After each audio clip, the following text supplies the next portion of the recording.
I had to leave you in the dark, 'cause I can't save you anymore.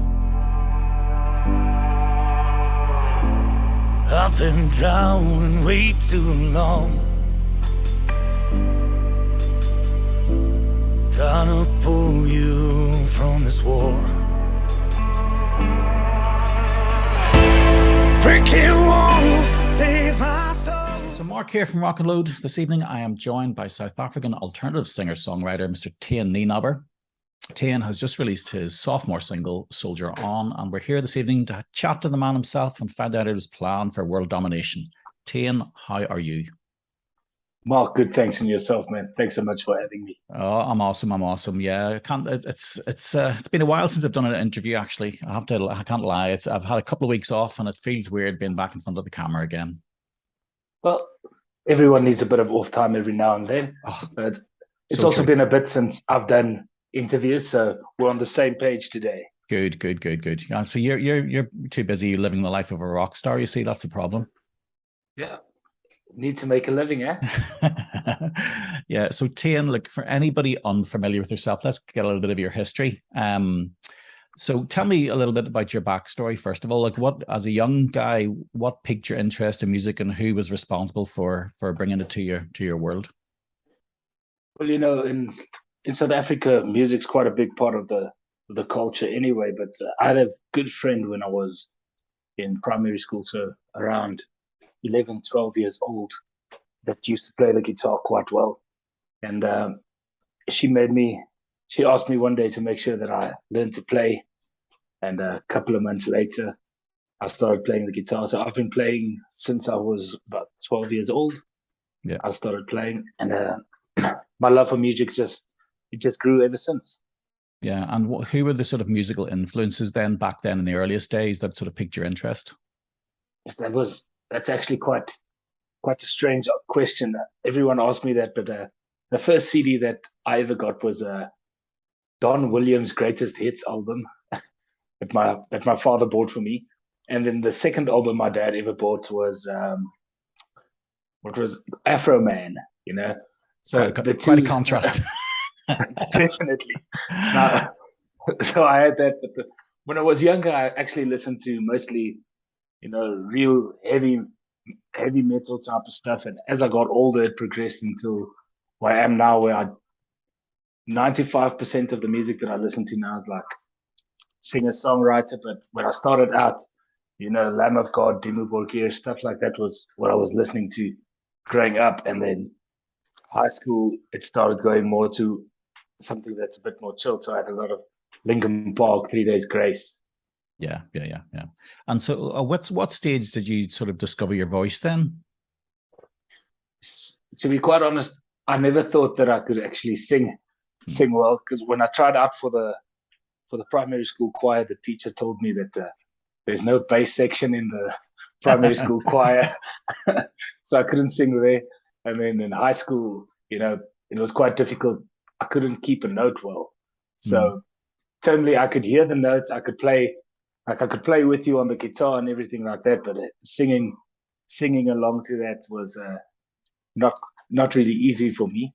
Yeah. But then end of high school, I started actually singing more. I was always writing, you know, wanted to be a singer-songwriter, but the vocals weren't just on par yet. But slowly but surely, as time went on, and I kept on practicing.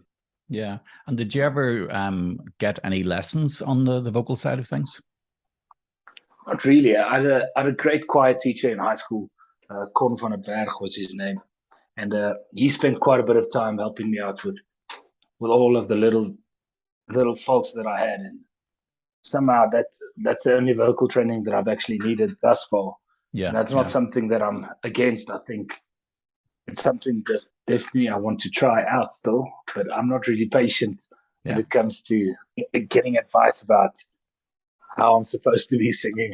Yeah, I know. I'm the same when it comes to guitar. You know, I just want to pick it up, play it, enjoy it, but the actual technical side of thing and having to do the homework, it's not the most enjoyable thing.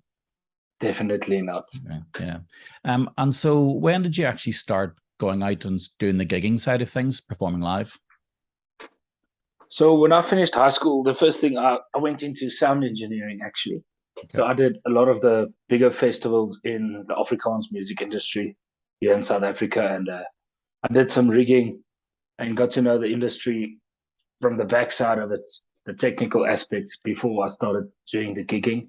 Mm-hmm. So I've actually only been playing, well, it's been 5 years now that I've been playing professionally. So about 5 years ago, 5, 6 years back, I decided to stop engineering completely, stop doing sound, and just head out and see if I can make it as a playing musician. Yeah. And what was that like working on the other side of the industry then? I'm sure it must have been quite an education. Definitely. And I got to know quite a few influential people and in this side of the music industry in South Africa. And I got to know how it works and what things, especially when you're working festivals and things like that, you learn to realize what promoters like and what they don't like in the artists. Yeah. So it gives you a bit of a background to see just the small things, how to interact with the people to make sure that you're not making anyone angry or anything like that. Yeah. It's an interesting thing because obviously so many people come at it from the other side where they go straight in as a performer and then maybe lack that education on, because there's so much to music now. You can't just be an artist anymore. You can't just sit and write music. You have to be a PR guru. You have to look after social media, the engineering side of things, because people are doing the DIY as well. So having that expertise, I'm sure that must really help you with your own production side of things. Definitely, and not only just the production side of things. When I get to venues and I have to play live, then I've got the experience and the technical knowledge to make sure that my performance always sounds as great as it possibly can. Yeah, That's something that I wouldn't trade for anything, because being able to sound good live, to me personally, is just as good as having to sound good in studio. Yeah, because you sort of do all this work and then hand over your sort of baby to somebody else really when you walk into a club, don't you? And you can have awful lighting at times and dodgy sound and venue to venue. So if you can provide an element of control over that over yourself, then you can guarantee putting out your best work. Exactly. So the years of experience on the technical side, like you said, just gives me the opportunity to make sure everything's on par to what I want, and not just have it, like you say, have a dodgy sound, dodgy lighting. Yeah. It could mess up a show. And how do you, when you're obviously able then to look at both sides of that, so how does it feel being on the other side now? Do you have a preference for this side of the stage as to the other? I don't really have a preference. I've just always loved being in the industry. It's for me, I just love being part of music, even if it's not for myself. Being able to perform, I'd still like, if I couldn't perform right now, I'd still love to be an engineer and help out in the industry. Just be a part of it and be a part of the joy that the music industry especially brings to people. Yeah. And you said you started off really in the Afrikaans side of things, music-wise, working within the industry. Did you progress then on to working with like some international artists as well, seeing bigger productions? Here and there, I've worked with a couple of guys, but mostly it's been South African based, which the artists locally are, a lot of them are already international level. So to me, it's just, well, I'm also one of those guys. I'm just so glad to be working with anyone. If I get to jam with the guy next door with my neighbors, then I'm already having a good time. Yeah. And any sort of interesting insights in your time, sort of, for example, what was the biggest lesson you maybe would have taken away from that time working behind the scenes, first of all? I think the biggest lesson is just to always stay humble. I remember a lot of artists from when I was starting out and doing sound. I remember a lot of guys that quite had me a bit irritated when I was engineering for them, that just the name got bigger than the music. And I think that's something every artist should actually remember, is like, you'll never be bigger than the music that you're making. Yeah. And so tell me then, so you're saying about 5 years ago, you decided to step out onto the stage and do your own thing. What sort of prompted that move in the end? You know, the long hours in the engineering side and the technical side started getting to me quite a bit. I had a few injuries on duty that affected my health. So physically, I wasn't able to do the 18 to 20-hour days constantly anymore. Yeah. Which kind of, I still want to be in the industry. So what's the next move? What can I do? Yeah. And I enjoy being around people, and I enjoy things like that. So going into a studio type of setup wouldn't really be an option. Yeah. So the next best thing for me would definitely be performing.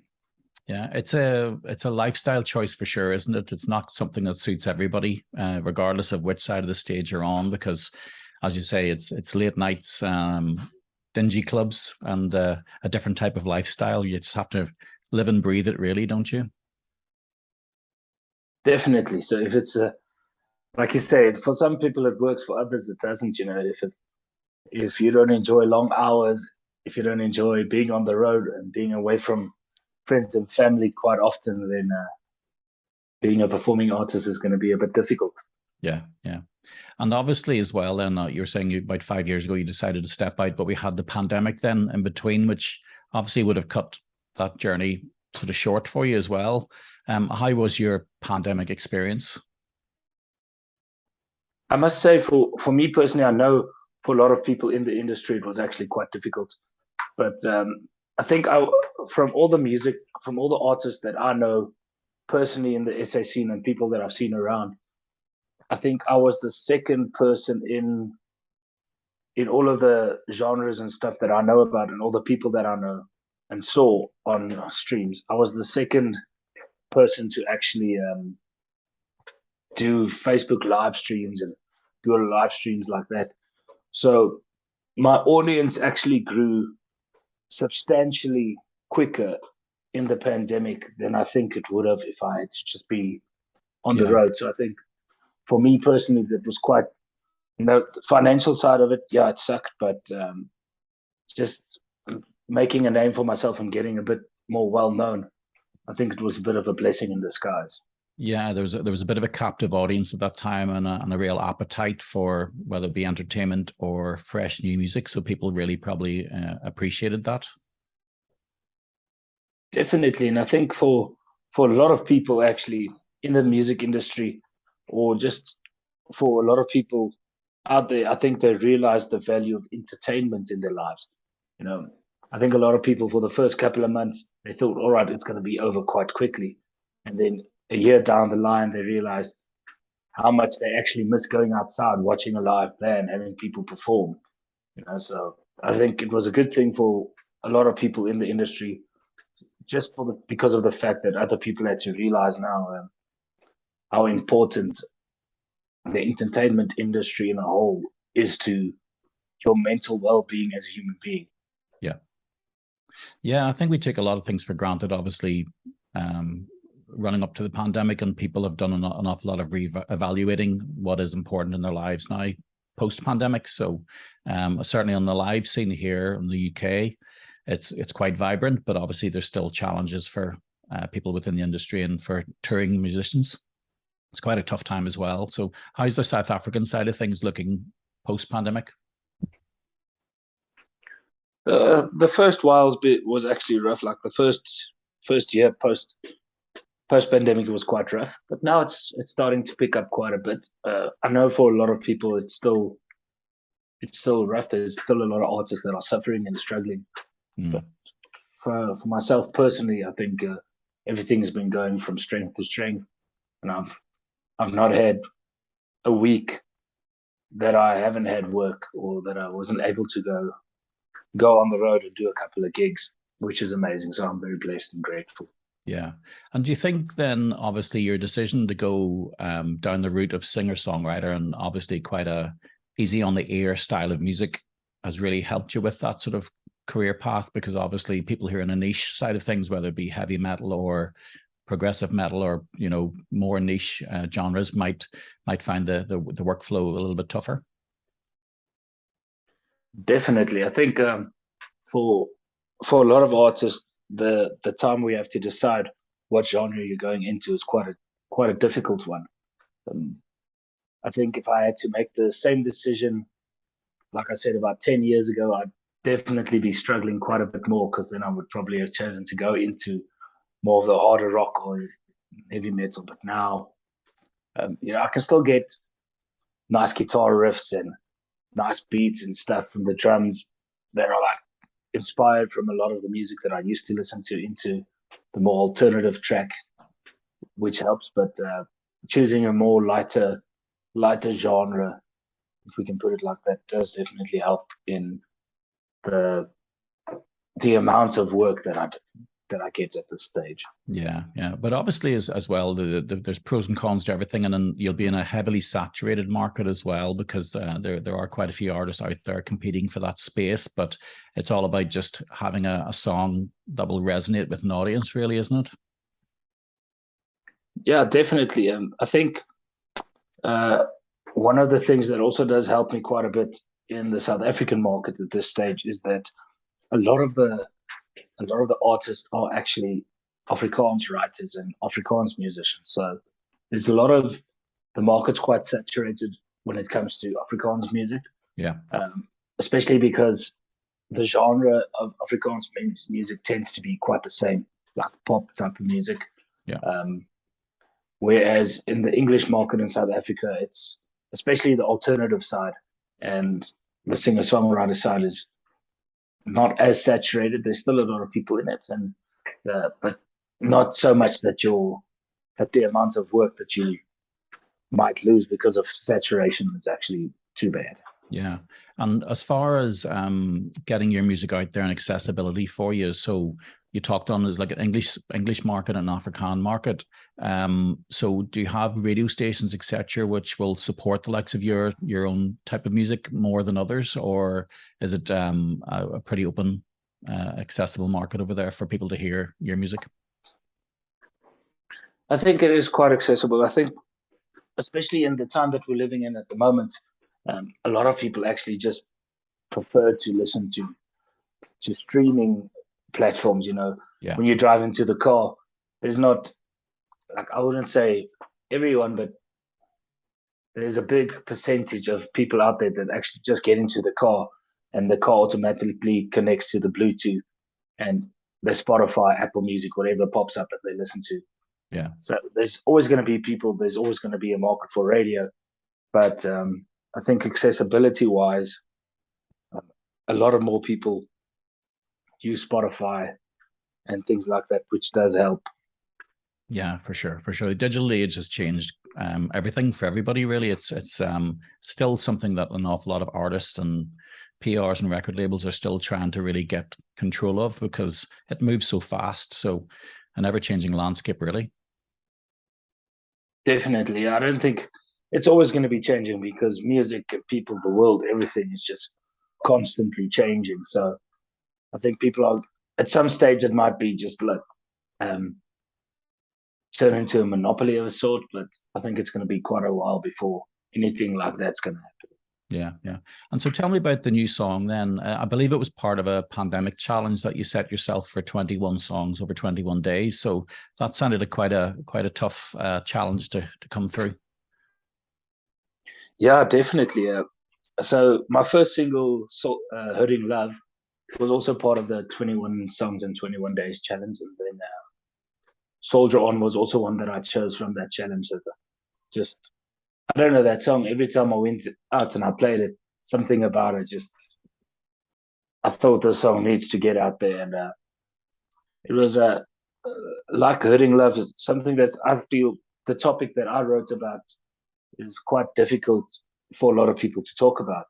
So for me, the song was actually written in a lot of times in your life, you're going to have to realize that you have to start choosing yourself before things will get better. There can be relationships, people in your life.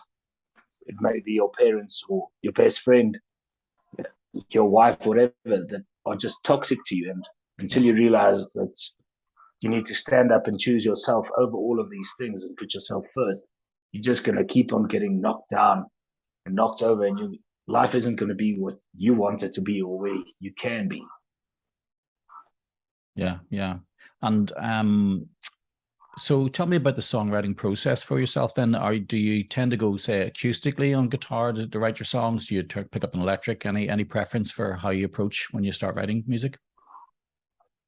So when I start writing music, every time's a bit different. This song actually, Soldier On, started out the morning of that I started writing. It was actually started out as a bit of a poem while I was having coffee. And for this song specifically, it started out on acoustic. But, there's some of the songs that starts out with me playing a bit of piano, and then it comes in with that. And other songs, I start off with a drum beat that I've got in my head, and I start programming it and get everything ready. So each song that I've actually written, it's just like everything. It depends on the song, on the day, what mood I'm in. It always changes up a bit. But for Soldier On specifically, it started out as a poem about something completely different. And then there was one or two phrases that I actually liked that then I pulled out of the poem and started writing. Yeah, yeah. And tell me, what about the challenge, for example, as an artist and as a musician, trying to find your sound and get a cohesive sound, especially across maybe a collection of songs? Is that something that you want to try and work to? Or, for example, I was watching an interview recently with another band, and they just sort of talk about songs coming to them that they really feel they just need to get out there, and regardless of the style or genre, they're happy to sort of jump from style to style occasionally, because obviously it's just really what's working for them right now. Are you trying to work or direct yourself towards a cohesive sort of sound for anything? Definitely, and I think Hurting Love and Soldier On both is a bit of an alternative rock / singer-songwriter vibe. Music that works great in a rock setting, as well as it could also just work great acoustically. Yeah. But it's definitely, I'm looking for a cohesive sound. So I'm busy working on a couple of more songs that I want to push into an EP. Yeah. And for me, having a cohesive sound, especially when you're starting out in your career and building a name, is something that you do need. You need like I said, this is just for me personally and how I feel about it. But just to establish yourself as an artist, I feel that I need to have a cohesive sound about. Because if I run around, I'm not gonna get into a specific market of music, Yeah. A lot of my fans are people that like more alternative rock type of music. So if I all of a sudden bring out an EDM track, it's gonna confuse them a bit, Yeah, it's of course. All good and well being diverse, but for me, if I said I have to do an EDM track, I'd probably say I'll do a vocal feature on an EDM track instead of like releasing a full track. Yeah, just of course. To show diversity, but having a genre specific type of sound, and just I think a lot of artists, what type of sound actually is you as a person, you as a creator.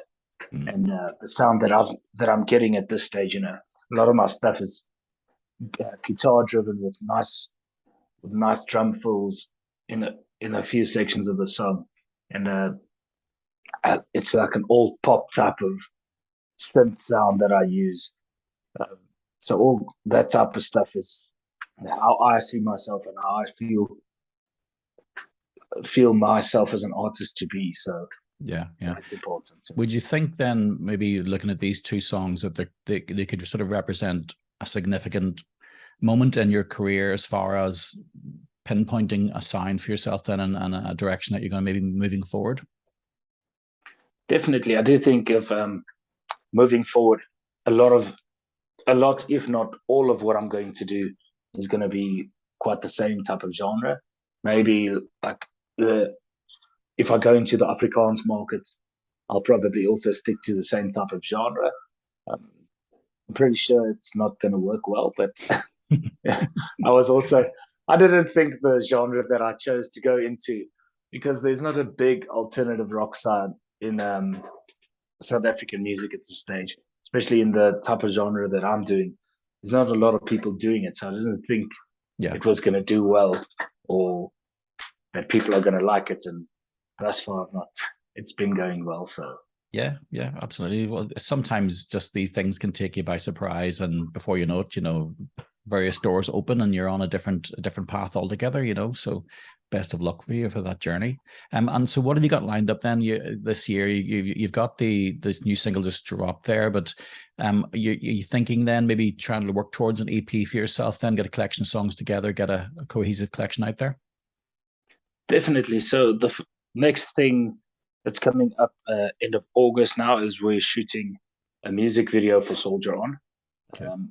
Unfortunately, I couldn't release the music video at the same time as the track because I had the release date already set and everything was ready and PR was already going.